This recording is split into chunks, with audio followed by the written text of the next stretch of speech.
All right, I'm attempting to make pumpkin spice bread because it's fall almost. It's finally cooling down in Texas, and I just really love pumpkin spice everything. It'll be delicious. So first thing you want to do is get about a half a cup of pumpkin puree, just like a really gracious half a cup. So like that. Crack 1 egg,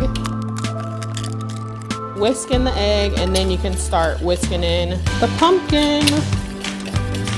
Half a cup of maple syrup. And I do a little bit more than half a cup, just because that's what seems to work.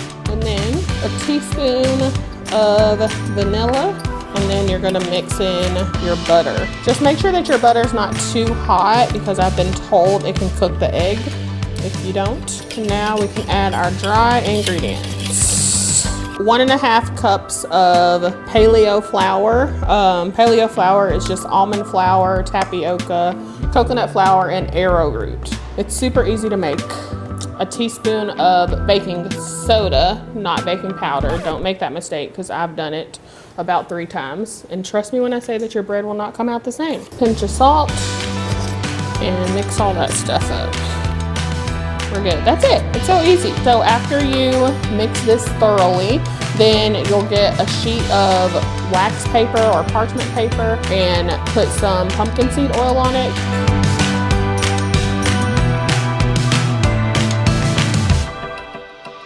And then you'll pour this on top. Bam, bam, bam. Okay. I feel like people make this always look so graceful. I'm just like, I feel like I'm getting real fancy over here.